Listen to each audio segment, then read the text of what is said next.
Que la paix et la grâce du Seigneur Jésus soient avec nous et que nous puissions passer un moment très agréable au pied du Maître. Aujourd'hui, nous allons vous parler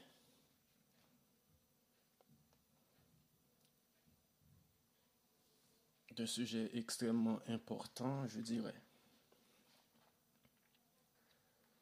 Alors, pour placer le contexte, il faut que je vous dise, je devais proposer un texte de méditation pour notre petite cellule de prière.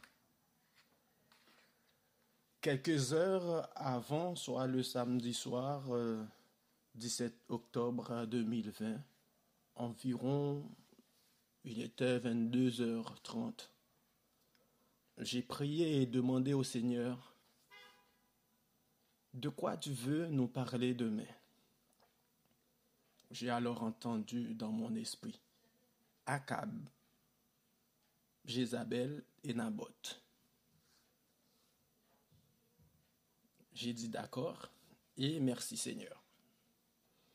Puis j'ai identifié le texte dans 1 Roi, chapitre 21, qui parle de ce sujet. Puisque ce groupe de prière est composé exclusivement d'hommes mariés, pères de famille, je me suis dit, notre Seigneur a un message pour nos foyers.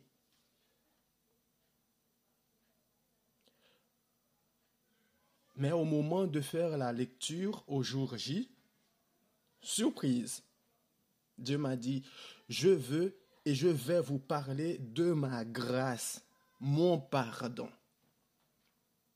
Finalement, j'ai compris que ce message n'était pas destiné à notre petit groupe de prière uniquement, mais à tout le peuple de Dieu, spécialement. Oui, spécialement à ceux qui se posent cette question. Est-ce que Dieu me pardonnera de tel ou tel péché?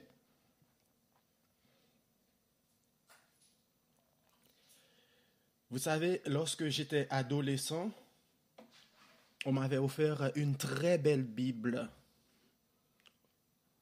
où les déclarations de Jésus sont toutes coloriées en rouge. Je l'ai vraiment apprécié, ce cadeau. Après l'avoir feuilleté du premier coup, j'avais remarqué qu'il y avait un plan annuel de lecture biblique. Du coup, j'ai décidé de suivre ce plan. Et je l'ai fait pendant plusieurs années. Qu'est-ce que j'ai remarqué? Eh bien, on a lu et relu la Bible, mais on en a retenu très peu. En tout cas, c'est mon cas. Pourquoi j'ai dit cela? Parce que je me suis rendu compte que la seule chose que j'avais toujours retenue de cette histoire, Akab, Jézabel et Naboth, c'est la cruauté de Jézabel et la passivité de Akab, qui l'a laissé agir tout le temps. Mais croyez-moi, il y a de plus intéressant dans ce passage. Et c'est ce que nous voulons partager avec vous ce matin. Akab est le fils d'Omri. Et on nous dit qu'il fut roi d'Israël entre l'année 874 et 853 avant Jésus-Christ. Et Jézabel, elle, est une princesse phénicienne, fille d'Itobal. Oui, fille d'Itobal Ier, roi de Tyr et de Sidon. Elle est l'épouse du roi d'Israël, Akab. Et vous savez, à l'époque ou dans les anciens temps, je ne sais pas si c'est d'actualité aujourd'hui, eh bien, les rois avaient l'habitude de s'organiser entre eux. L'un prenait la fille de l'autre, justement, des fois pour signer des accords de paix. Donc, dans un temps pas trop éloigné de notre époque, ça se faisait aussi. Voyez? Donc, c'est exactement ce qu'on a compris à travers cette liaison. entre Akab et Jézabel. Alors, ce qu'on a remarqué dans cette histoire, de toute façon, je vous invite à le lire, le chapitre tout entier de 1 roi 21, parce que si je lis tous les versets, bon, on risque de passer trop de temps. Même si ces derniers jours, j'ai remarqué que le peuple de Dieu n'a plus envie de lire la Bible, mais je tiens à signaler une chose. Ne me croyez jamais sur parole. Ne croyez jamais à quelqu'un sur parole, peu importe le calibre de ce prédicateur. Vérifiez toujours ce qu'on vous dit à travers la Bible. Soyez comme les Béréens. Ayez l'esprit noble comme les Béréens. Vérifiez toujours à travers la Bible tout ce qu'on vous dit. Parce que de nos jours, j'ai remarqué, on court après prédication et prédication sans avoir le temps de digérer les choses, de demander au Seigneur, est-ce que ça vient de toi, de le comparer avec la Bible pour savoir est-ce que ça c'est la voix de Dieu ou c'est la voix de l'autre. Ne me croyez pas sur parole quand je dis les textes. Prenez un petit temps chez vous, allez les lire, priez, demandez au Saint-Esprit de vous inspirer afin de recevoir la plénitude de la parole de Dieu. Je viens de dire qu'un péché ne vient jamais seul. C'est comme certaines pannes de voiture. Elles présentent des signes avant-coureurs et si on n'en fait rien, la voiture s'arrêtera coûte que coûte un jour.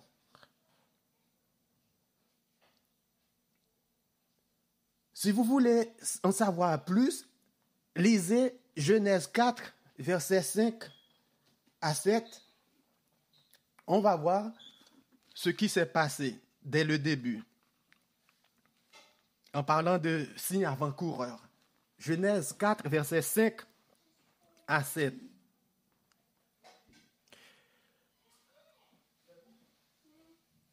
Mais il ne porta pas un regard favorable sur Caïn et sur son offrande. Caïn fut très irrité et son visage fut abattu. Et l'Éternel dit à Caïn, « Pourquoi es-tu irrité? Et pourquoi ton visage est-il abattu? Certainement, si tu agis bien, tu relèveras ton visage. Et si tu agis mal, le péché se couche à la porte. Et ses désirs se portent vers toi, mais toi domines sur lui. » C'est-à-dire, il a déjà eu l'idée de franchir des étapes. Mais ce n'était pas encore trop tard. Et Dieu l'a prévenu. Attention, le péché est au seuil de ta porte. Attention, mais domine-le.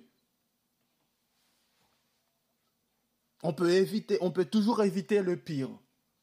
Le péché se couche à la porte et ses désirs se portent vers toi, mais domine-le. Le message de Dieu est clair ici. Domine sur le péché. Ne nous laissons pas dominer par lui. Ne laissons pas que les choses s'enveniment. Dès le départ, utilisons l'extincteur à la racine du feu pour l'éteindre. Sinon, il se transformera en un incendie ravageur. C'est pareil sur le plan spirituel. Donc, dans 1 Roi 21 au verset 2, qu'est-ce qu'on a remarqué? 1 Roi 21, verset 2, la parole nous dit, « Et Akab parla ainsi à Naboth. Cède-moi ta vigne pour que j'en fasse un jardin potager, car elle est tout près de ma maison. Je donnerai à la place une vigne meilleure, ou si cela te convient, je te paierai la valeur en argent. » Vous voyez ce qui s'est passé là? C'est ce qu'on appelle la convoitise. Akab, le roi, a convoité le jardin de Naboth. Et si nous lisons dans Exode 20, verset 17, Exode 20, verset 17, qu'est-ce que la parole de Dieu nous dit? « Tu ne convoiteras point la maison de ton prochain, Tu ne convoiteras point la femme de ton prochain, ni son serviteur, ni sa servante, ni son bœuf, ni son âne, ni aucune chose qui appartienne à ton prochain. Premier élément. Et lorsqu'on lit dans 1 Roi 21, versets 7 à 9, moi je vous invite à lire tout le chapitre. Qu'est-ce qu'il est dit? Alors Jézabel, sa femme, lui dit, est-ce bien toi, maintenant qui exerce la souveraineté sur Israël? Lève-toi, prends de la nourriture et que ton cœur se réjouisse. Moi, je te donnerai la vigne de Naboth de Jizréel. Et elle écrivit au nom d'Akab des lettres qu'elle scella du sceau d'Akab et qu'elle envoya aux anciens et aux magistrats qui habitaient avec Naboth dans la ville. Voici ce qu'elle écrivit dans ces lettres. Publiez un jeûne, placez Naboth à la tête du peuple, etc.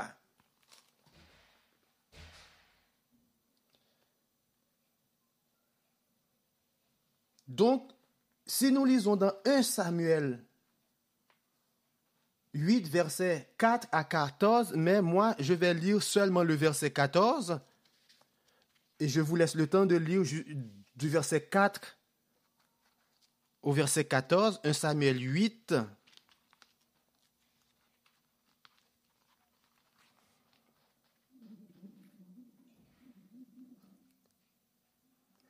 Il prendra la meilleure partie de vos champs, de vos vignes et de vos oliviers, et la donnera à ses serviteurs.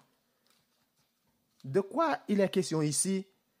C'était l'avertissement de Dieu au peuple d'Israël en disant toujours, « Je serai votre roi. Ne faites pas comme les nations aux alentours. Ne demandez jamais un roi comme eux. Parce que le jour où vous aurez un roi, qu'est-ce qu'il va faire? Eh bien, la parole est claire. Lisez 1 Samuel 8, versets 4 à 14, et vous allez voir les avertissements de Dieu. Et au verset 14, qui nous correspond exactement, il dit, « Il prendra la meilleure partie de vos champs, de vos vignes et de vos oliviers, et la donnera à ses serviteurs. » En réalité, c'est quelqu'un qui va exercer tous les droits sur vous. Et c'est quelqu'un qui sait en réalité qu'il n'a pas de limite. Et on a vu exactement c'est ce que David a fait pour lui. Malgré qu'il avait de multitudes de femmes, donc ce n'était pas suffisant pour lui. Donc il fallait aller enlever la seule femme d'Uri, son serviteur.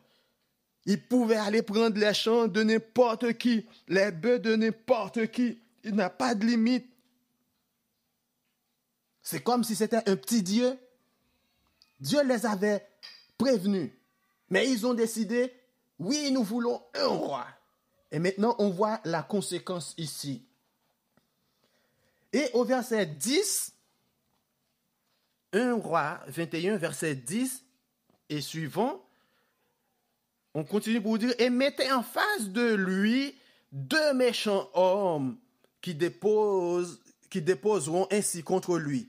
Tu as maudit Dieu et le roi, puis menez-le dehors et lapidez-le et qu'il meure. Vous avez remarqué ce qu'elle a dit?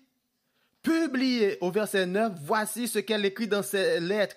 Publiez un jeûne, placez Naboth à la tête du peuple. Publiez un jeûne et placez Naboth à la tête du peuple. Ça, c'est triste. C'est extrêmement triste parce que nous allons lire dans Ésaïe 58, verset 6, pour savoir ce que l'on devrait faire dans le jeûne. Ésaïe 58, verset 6. Voici le jeûne auquel je prends plaisir. Détache les chaînes de la méchanceté, dénoue les liens de la servitude, renvoie libres les opprimés et que l'on rompe toute espèce de joug. Quel paradoxe. Vous voyez?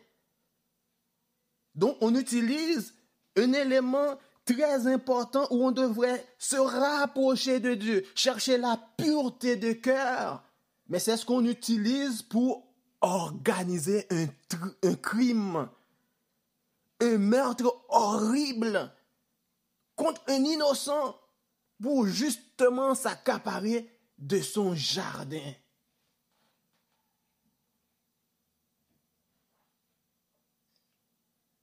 Et dans ce même verset, qu'est-ce qu'on a remarqué aussi? Chercher deux hommes qui déposeront contre lui. Pourquoi on dit deux? Parce que selon la loi en Israël, pour condamner quelqu'un, il faut qu'il y ait au moins deux témoins.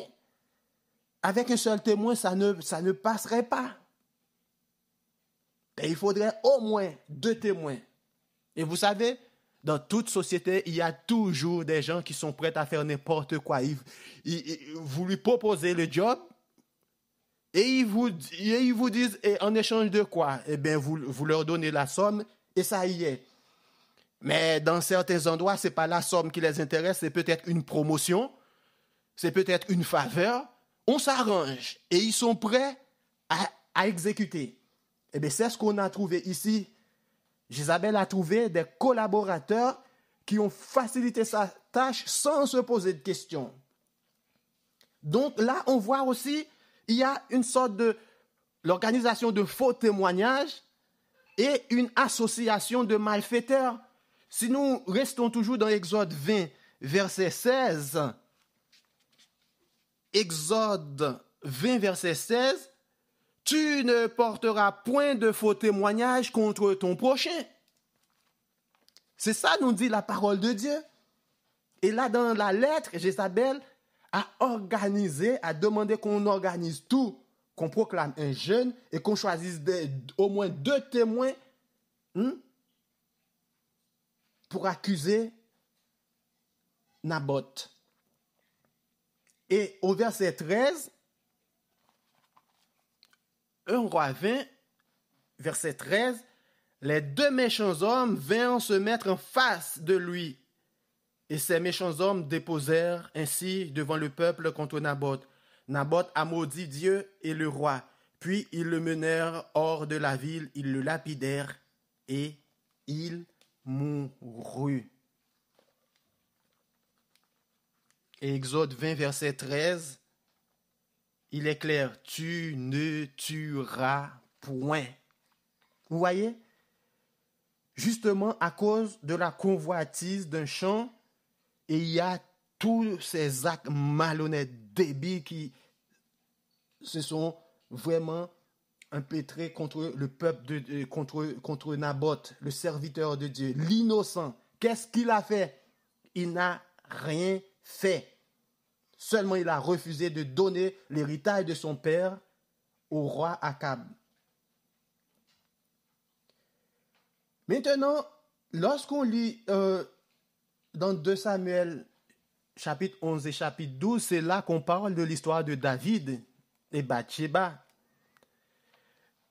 Mais quand on revient dans 1 Roi 21, verset 19, qu'est-ce qu'on y lit?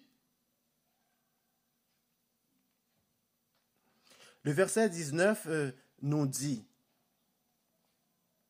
« Tu lui diras, ainsi parle l'Éternel, n'es-tu pas un assassin et un voleur? Et tu lui diras, ainsi parle l'Éternel, au lieu même où les chiens ont léché le sang de Naboth, les chiens lécheront aussi ton sang. » Donc, ce qui est clair ici, le prophète Nathan avait dit à David qu'il avait volé la femme de Uri. Donc, il était un voleur. Ensuite, il a fait tuer, il a organisé la mort de Uri. Il est un assassin. Et on retrouve dans ce dans ce passage-là que Dieu a accusé Akab de voleur et d'assassin parce qu'il a accepté que sa femme tue Naboth et puis après, il s'est accaparé de son champ. Donc c'est pour vous dire que c'était très grave. On peut s'imaginer, Bathsheba était la seule femme que Uri avait. On peut imaginer également que ce champ était, je ne sais pas, la Bible ne l'a pas dit, le seul héritage que Naboth possédait, et même s'il en avait 10, 15, 20, 30, est-ce une raison pour que Akab puisse accepter sa femme Jézabel, tue l'innocent pour s'accaparer de son jardin? Non. Et quand on lit dans 1 Roi 21, verset 20, 1 Roi 21, verset 20, le roi Akab a traité l'homme de Dieu de son ennemi quand il voit. Alors, on a prononcé la mort de Naboth et Jézabel lui dit, ben vas-y, prends ton champ maintenant. Naboth est mort. Et tout de suite, il s'est levé, il va se promener dans le champ. Et voilà, maintenant c'est mon champ, bon, il n'y a plus d'obstacles. Et Dieu a ordonné à Élie d'aller le voir. Et quand il est arrivé, il traite de Élie, mon ennemi. Ah, mon ennemi, tu m'as rencontré? Oui. Pourquoi il l'a traité d'ennemi? Eh bien, le problème, il y en a qui pensent pour être son ami, il faut tout accepter, y compris fouler aux pieds la vérité. Appeler bien tout ce qui est mal et vice-versa. On ne peut pas choisir sa famille, mais heureusement, on peut choisir ses amis. L'amitié ou l'amour n'est pas synonyme de fermer les yeux sur tout ce qui se passe.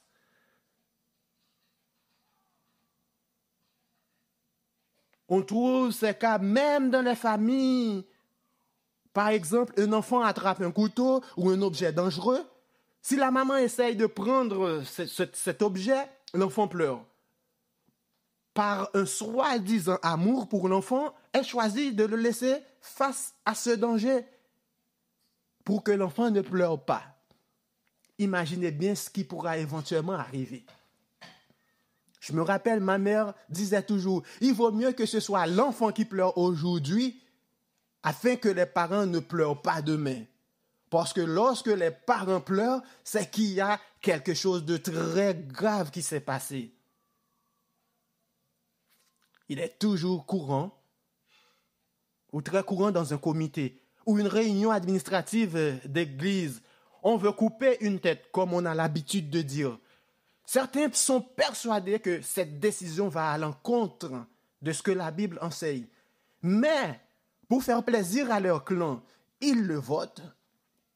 Pour que certains chefs de file ne se fâchent pas contre eux, ils le votent. Et Dieu, dans tout ça, qu'est-ce qu'on pense de lui?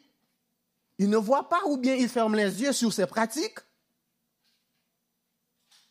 Aujourd'hui, on ne se soucie presque plus de ce que Dieu pense. S'il est en train de tout regarder, si les anges notent tout ce qu'on fait ou tout ce qu'on dit, mais sachez que Dieu amènera toute œuvre en jugement au sujet de tout ce qui est caché, soit bien, soit mal, nous dit Ecclésiaste 12, versets 15 et 16. Si certains comportements ne passent pas inaperçus, même aux yeux des hommes, à combien plus forte raison ils ne seraient pas imperceptibles aux yeux de Dieu, qui lit nos cœurs, qui lit nos pensées et qui voit tout. On raconte l'histoire d'un homme qui est devenu président des États-Unis d'Amérique et qui, au moment de nommer les membres de son gouvernement, était dans l'embarras de choix pour un poste où il devrait choisir quelqu'un qui a de l'empathie, respectueux, poli et très proche des gens. 2 candidats sont en lice. Finalement, un geste banal, tout simple, mais qui en dit assez à amener l'homme d'État à jeter son dévolu. Lorsqu'ils étaient étudiants, ils ont pris ensemble le train. Ces deux compétiteurs étaient assis, alors qu'une personne très âgée monte. Selon le président, les deux se sont rendus compte de la présence de ce personnage qui devrait absolument avoir une place assise. L'un d'entre eux a feigni de n'avoir rien vu en plongeant son regard dans son journal à la main, comme s'il n'y avait personne autour de lui. Tandis que l'autre se lève promptement et cède sa place à cette personne âgée. Cette scène est restée gravée à jamais dans la mémoire de celui qui est élu président. Et elle lui a permis de faire son choix, sans hésiter.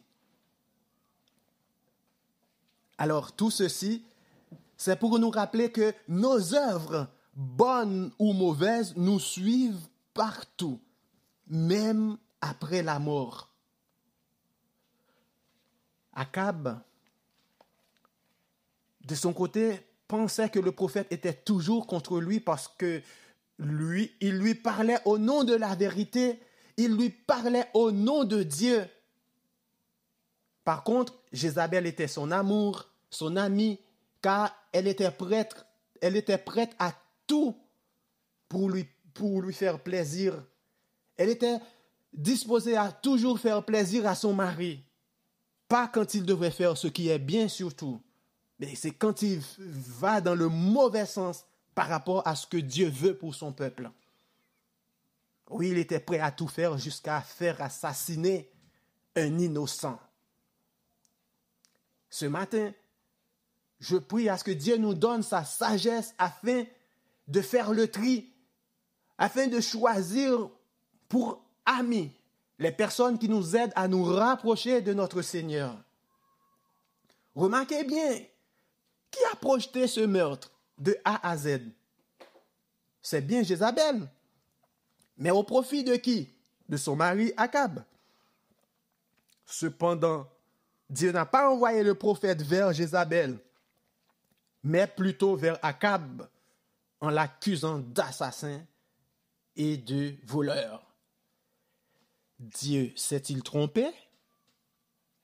On peut tenter de dire aussi, mais la Bible n'a pas dit non plus que Akab était au courant du plan macabre de sa femme Jézabel. Qui ne dit rien consent. C'est ce qu'on répète souvent. Elle a dit, je vais te donner le champ de Naboth. Et après, elle lui a dit, Naboth est mort, vas-y, prends le champ. Et même si tu n'étais pas au courant, quand elle a écrit ces lettres, elle a utilisé le tampon d'Akab. Il n'était pas au courant de tout ça. Et en plus, après avoir entendu les paroles du prophète, il n'a même pas cherché à se justifier ou à s'excuser ou à se dédouaner comme Adam et Ève l'ont fait, ou même certains parmi nous. Parce qu'il savait qu'il avait tout accepté. Et dans les versets 21 à 27, la sentence de Dieu est tombée contre les actes odieux du couple. Lisons-le, versets 21 à 27, 1 Roi, chapitre 21, versets 21 à 27. Voici, je vais faire venir le malheur sur toi. Je te balayerai, j'exterminerai quiconque appartient à Akab, celui qui est esclave et celui qui est libre en Israël. Et je rendrai ta maison semblable à la maison de Jéroboam, fils de Nébat, et à la maison de Baïsha, fils d'Akija, parce que tu m'as irrité et que tu as fait pécher Israël. L'Éternel parle ainsi sur Jézabel et il dit, les chiens mangeront Jézabel près du rempart de Jizréel. celui de la maison d'Akab qui mourra dans la ville sera mangé par les chiens, et celui qui mourra dans les champs sera mangé par les oiseaux du ciel. Il n'y a eu personne qui se soit vendu comme Akab pour faire ce qui est mal aux yeux de l'Éternel. Et Jézabel, sa femme, l'y excitait. Il a agi de la manière la plus abominable en allant après les idoles comme le faisaient les Amoréens que l'Éternel chassa devant les enfants d'Israël.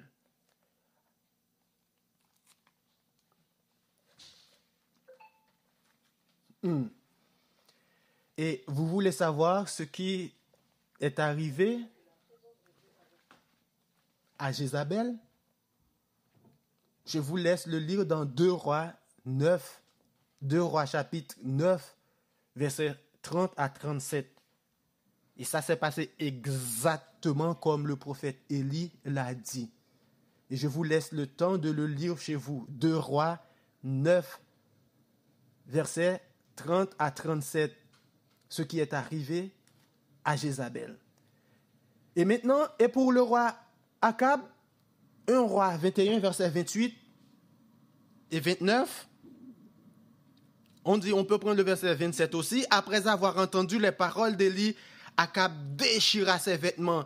Il mit un sac sur son corps et il jeûna.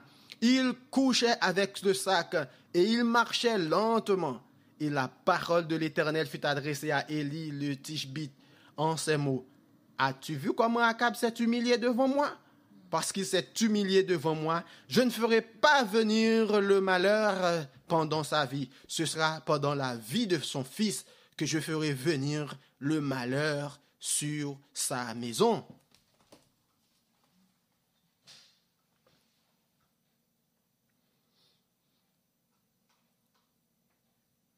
Comprenez bien ce qui s'est passé. Dieu a prononcé la sentence contre les deux, le roi Akab et Jézabel, son épouse. Pensez-vous qu'elle n'était pas au courant de cette sentence? Est-ce que la grâce de Dieu était accessible à Jézabel aussi? 1 Roi 21, verset 27 dit que Akab s'est humilié devant l'Éternel. Il n'a pas versé de larmes de crocodile. Il a pris à cœur la prophétie prononcée par l'homme de Dieu et il a agi en conséquence en prenant la bonne décision. Cependant, la Bible n'a pas dit que Jézabel s'est repentie. On a plutôt connu cette femme pour avoir fait fuir l'homme de Dieu. Un puissant prophète a pris la fuite devant cette femme-là. Vous vous imaginez? Vous pouvez le lire dans 1 Roi, chapitre 19, versets 1 à 4. C'est bien avant. 1 Roi, chapitre 19, versets 1 à 4. On va le lire parce que c'est intéressant ça pour voir qu'est-ce que la Bible dit de cette femme-là. Akab rapporte à Jézabel tout ce qu'avait fait Élie et comment il a tué par l'épée tous les prophètes. Tous les prophètes, mais quels prophètes? Ce n'étaient pas les prophètes de l'Éternel. Jézabel envoya un messager à Élie pour lui dire que les dieux me traitent dans toute leur rigueur. Si demain à cette heure, je ne fais pas de ta vie ce que tu as fait de la vie de chacun d'eux. Élie, voyant cela, se leva et s'en alla pour sauver sa vie. Il arriva à Beersheba, qui appartient à Juda, et il y laissa son serviteur.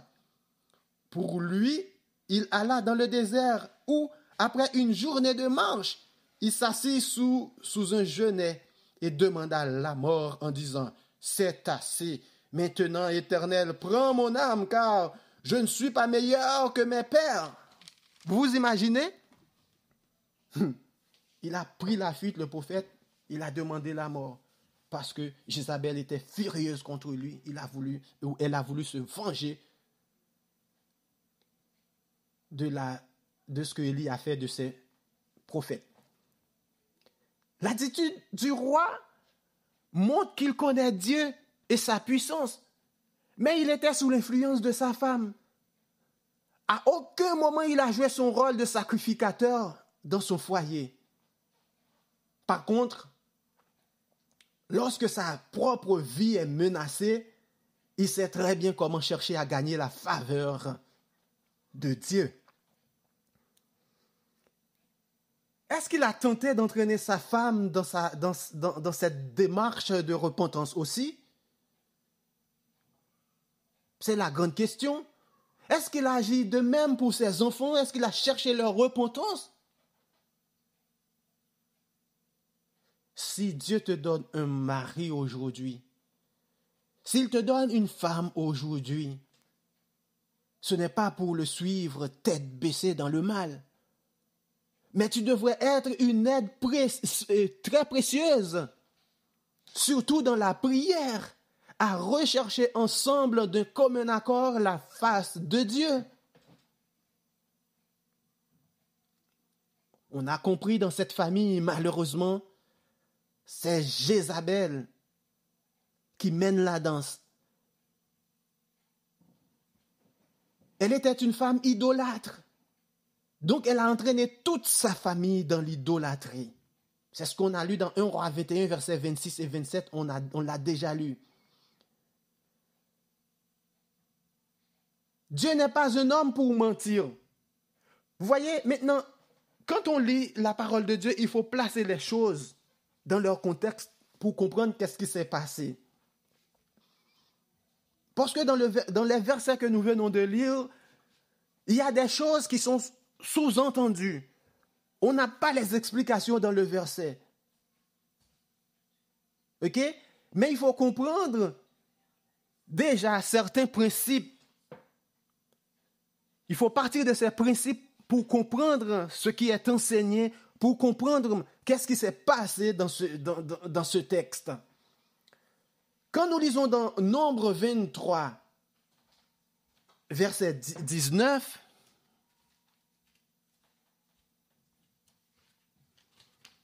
Nombre 23, verset 19,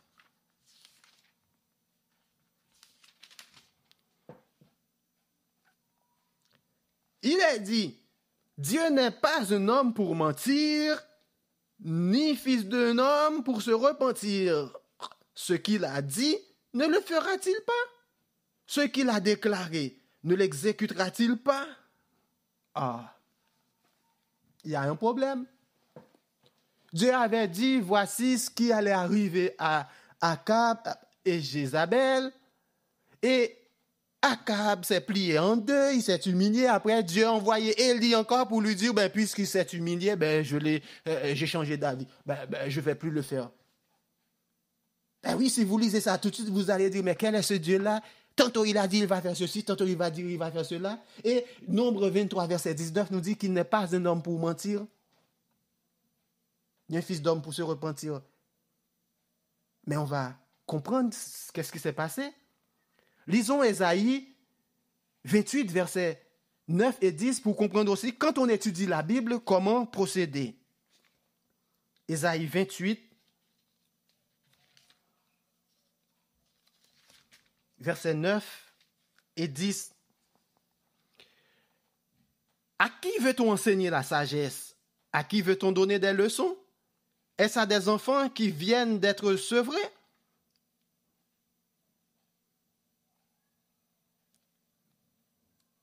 Qui viennent de quitter la mamelle? Car c'est précepte sur précepte, précepte sur précepte, règle sur règle, règle sur règle, un peu ici, un peu là. Vous voyez? C'est exactement ce que nous sommes en train de faire pour comprendre l'essentiel qui est enseigné dans ce texte. On ne le trouve pas dans 1 Roi chapitre 21. Pourquoi Dieu a changé d'avis alors que la Bible dans Nombre 23, 19 dit « Il n'est pas un homme pour mentir ». Ok, donc on cherche ce que la Bible dit et pour comprendre pourquoi Dieu a agi ainsi.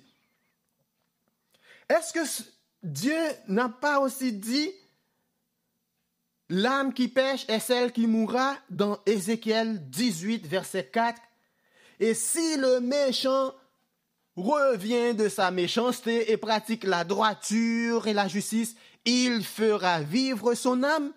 Je vous invite à le lire, noter ces textes, le chapitre 18 du livre Ézéchiel. Vous pouvez lire chez vous.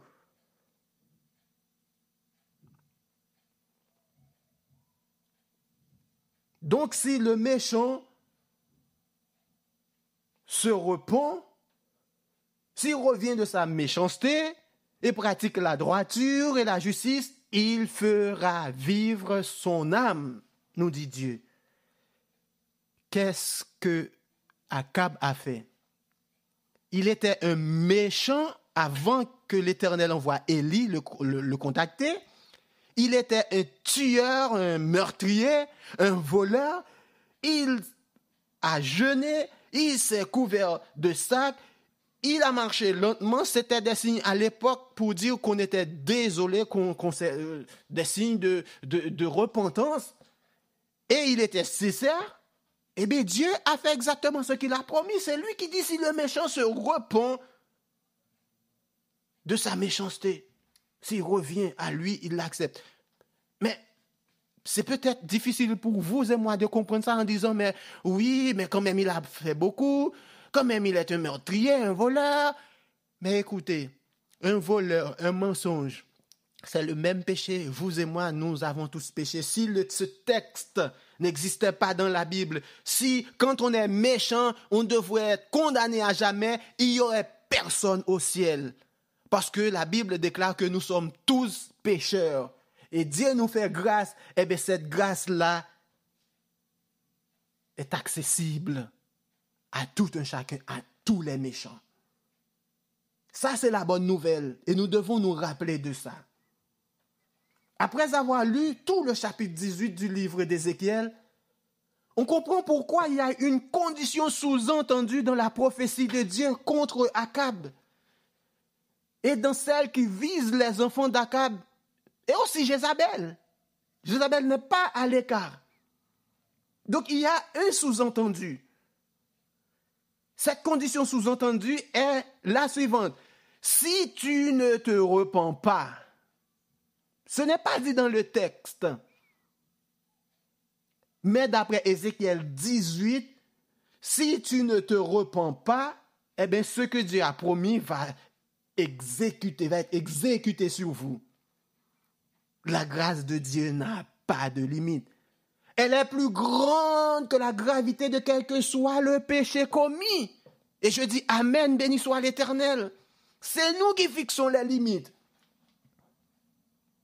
Et je me rappelle quand on commence à lire le texte, mon frère a dit, moi j'ai cru que Akab allait recevoir un coup de marteau sur la tête pour ce qu'il a fait. C'est tellement horrible.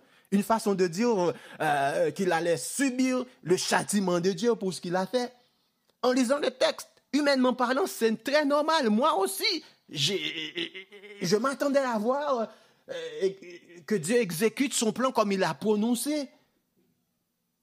Et quand on lit ce texte, humainement parlant, on s'attend à cette conclusion parce que c'est tellement horrible ce que Akab a fait.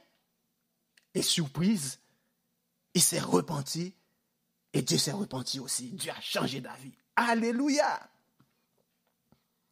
Les êtres humains ne peuvent pas comprendre la portée de la grâce de Dieu. Elle n'est pas humaine. Ça nous dépasse tout simplement. Pendant cette période-là, cette semaine, il y a un sujet qu'on parle beaucoup ici en France. Il y a un homme qui est devenu très célèbre, mais pas parce qu'il était un bienfaiteur. On parle de Jonathan Daval. Donc c'est son procès. Et ceux qui ont fait les nouvelles savent très bien qu'est-ce qui s'est passé. Si on essaye de comparer la justice des hommes avec la justice de Dieu, on va voir que c'est comme le jour et la nuit. Il n'y a pas de comparaison. Même si on se repent pour les hommes, alors je n'ai jamais entendu un criminel ou quelqu'un qui a fait un acte vraiment odieux, qui a accepté, qui s'est repenti, et après la justice humaine lui dit, bon, allez, hop, on vous pardonne. Ne faites plus ça et c'est bon. On entend parler de la grâce présidentielle, mais je ne crois pas avoir entendu un président qui a gracié quelqu'un qui a tué un proche de sa famille. Hein?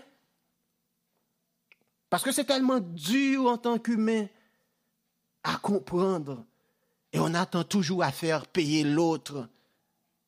Ça, c'est la justice humaine.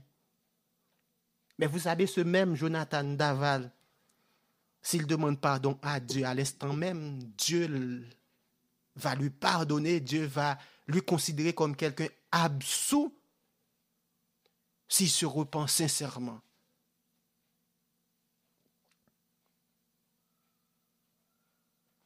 Ce qu'il faut comprendre aussi, lorsque Dieu fait grâce, il faut la garder jusqu'à la mort. Jésus a dit à la femme adultère, dans Jean 8, verset 11, « Va et ne pêche plus. » Il a dit, « Moi, où sont ceux qui t'ont condamné ?» Et ils sont partis. Et moi non plus, je ne te pardonne pas, c'est ce que Jésus a dit. Mais va et ne pêche plus. Je te fais grâce, mais ne répète pas ce que tu as déjà fait. Je t'ai pardonné, mais ne recommence plus. Parce que très souvent, il y a des gens qui parlent de la grâce, c'est comme si la grâce était une licence accordée pour continuer à pécher comme on faisait dans le passé. Ce n'est pas ce que la Bible enseigne. Ce que Jésus a dit, oui, ça c'est la grâce. Je t'ai pardonné, tu n'es plus condamnable. Va en paix, mais ne refais plus ce que tu as fait. Ça, c'est la grâce de Dieu. Dieu a pardonné à Akab après s'être humilié. Mais vous savez ce qui s'est passé? Il est retombé dans ses travers. Je comprends sa situation. C'était très difficile pour le roi de sortir de cet engrenage. C'était très difficile pour lui de sortir de ce milieu idolâtre, car il s'agissait de sa propre famille. Donc la grâce et le salut ne sont pas définitifs de notre vivant. Le contraire est aussi vrai. On peut changer de camp lorsqu'on est encore en vie. Si Akab était mort immédiatement après sa repentance ou avant sa récidive, pas dans le meurtre, mais dans le péché, il serait épargné pour de vrai de la sentence qui avait plané sur lui. Dieu lui a pardonné. Et c'est ce qu'on a lu dans 1 Roi 21, verset 29. Mais l'accomplissement de la parole du prophète dans 1 Roi 22, verset 38 montre que le roi n'a pas gardé la grâce de Dieu. Malheureusement, ça c'est un autre aspect qu'on n'a peut-être pas noté, remarqué dans cette histoire. Vous voyez, quand on lit dans 1 Roi 22, verset 38, qu'est-ce qui s'est passé? On va voir, la prophétie s'est accomplie comme on l'a vu pour Jézabel. 1 Roi 22, verset 38, il est dit, lorsqu'on lava le char à l'étang de Samarie, alors je prends le verset 37 pour vous situer, ainsi mourut le roi qui fut ramené à Samarie et on enterra le roi à Samarie. Lorsqu'on lava le char à l'étang de Samarie, les chiens lècheront le sang d'Akab et les prostituées s'y baignèrent, selon la parole que l'Éternel avait annoncée. Vous voyez? Dieu lui a pardonné, mais il n'a pas demeuré dans la grâce de Dieu. Et si vous lisez le chapitre entier du roi 22, vous savez, de ces temps-là, les rois avaient des espions. De nos jours, et les présidents, les politiques ont des hommes de renseignement. On peut les appeler des espions aussi. Les pays s'espionnent. Donc, il savait que l'autre roi avec lequel il allait faire la guerre avait donné l'ordre de ne pas s'intéresser à personne sinon au roi Akab. Il voulait que le roi Akab. Donc, dans son alliance, qu'est-ce qu'il a demandé au roi du Nord? Eh bien, toi, tu vas garder tes habits de roi et moi, je vais me déguiser comme un simple soldat. C'est-à-dire, quand on va chercher le roi, c'est son collègue qu'on va prendre, mais pas lui. Effectivement, quand on a vu quelqu'un avec les vêtements de roi, on dit « Ah, c'est lui, c'est lui ». Quand on a essayé de le prendre, eh bien, il a crié et on a remarqué que ce n'était pas le roi Akab. Et la Bible dit après, il y a quelqu'un dans le camp de l'ennemi qui a lancé une flèche ou un javelot au hasard. Eh bien, imaginez-vous, qui c'est qui a pris le javelot? C'était Akab. Donc, il est mort, pas dans de bonnes conditions. 1 Roi 22, verset 40 et les versets 51 à 53 montrent que le successeur du roi a perpétué les œuvres de son père et de sa mère. C'était plus facile pour lui d'agir ainsi que de rompre avec les pratiques familiales. Ce texte nous renvoie à 1 Roi 22, verset 29. Ce sera pendant la vie de son fils que je ferai venir le malheur sur sa maison. Ah, oui. Ne me dites pas quand vous lisez 1 Roi 22, verset 29. Ça ne vous dit rien? 1 Roi 22, verset 29, la partie finale dit « Ce sera pendant la vie de son fils que je ferai venir le malheur sur sa maison. » Vous allez dire « Mais attends, il y a un problème. » Vous allez dire sûrement qu'il y a un problème. Ce sera pendant la vie de son fils que je ferai venir le malheur sur sa maison. Tu dis sûrement qu'il y a de l'injustice ici parce que son fils doit payer pour ses fautes. Pourquoi son fils doit payer pour les fautes du père? Alors que nous venons de lire dans Ézéchiel 18, versets 2 et 3, il est dit « Pourquoi dites-vous ce proverbe dans le pays d'Israël? Les pères ont mangé des raisins verts et les dents des enfants en ont été agacés. Je suis vivant, dit le Seigneur, l'Éternel. Vous n'aurez plus lieu de dire ce proverbe en Israël. Voici, toutes les âmes sont à moi, l'âme du Père comme l'âme du Fils.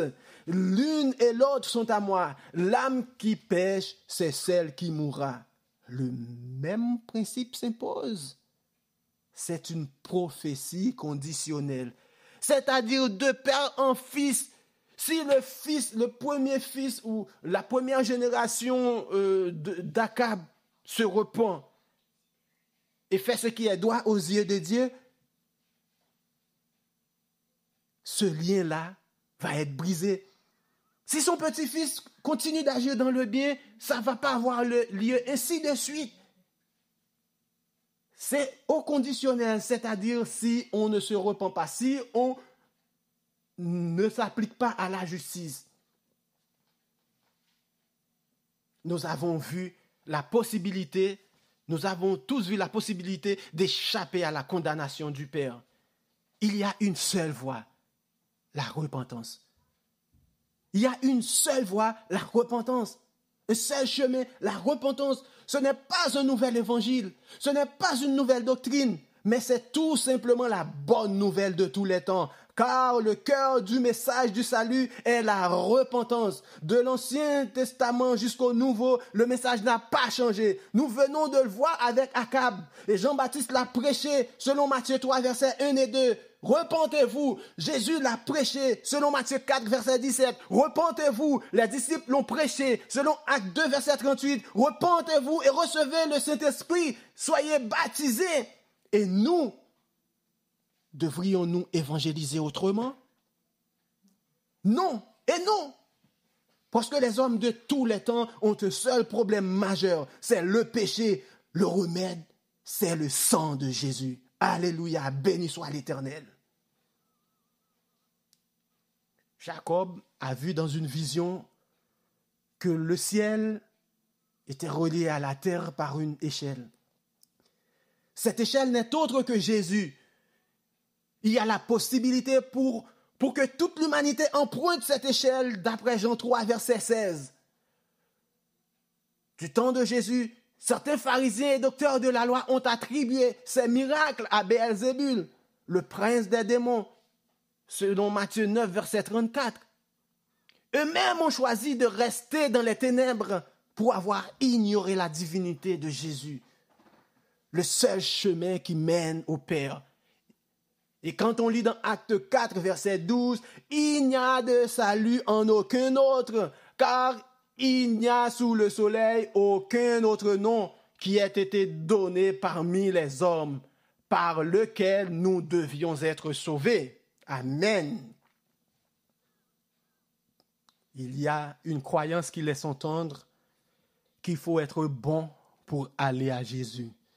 C'est un mensonge du diable. Car Jésus lui-même dit, « Je ne suis pas venu pour les justes, mais pour les pécheurs. » C'est comme si on disait, « Je suis malade, je ne vais pas chez le médecin. De préférence, j'attends que je me porte très bien pour y aller. »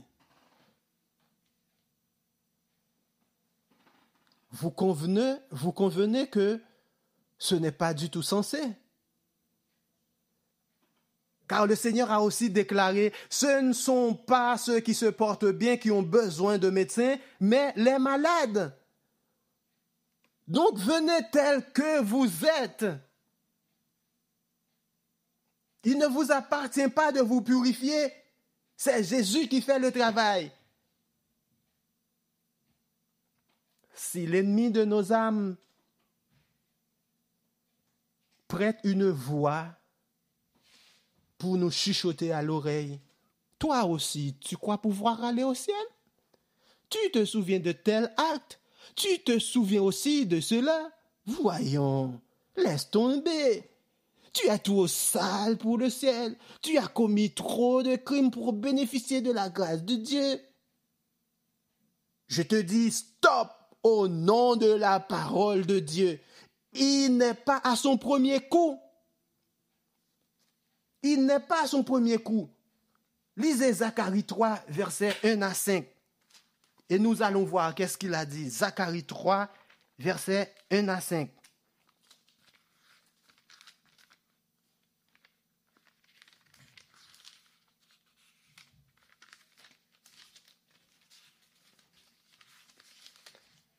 On cherche le texte de Zacharie 3, versets 1 à 5.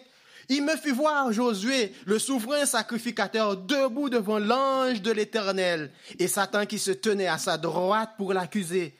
L'Éternel dit à Satan, « Que l'Éternel te réprime, Satan, que l'Éternel te réprime, lui qui a choisi Jérusalem, n'est-ce pas là un tison arraché du feu ?»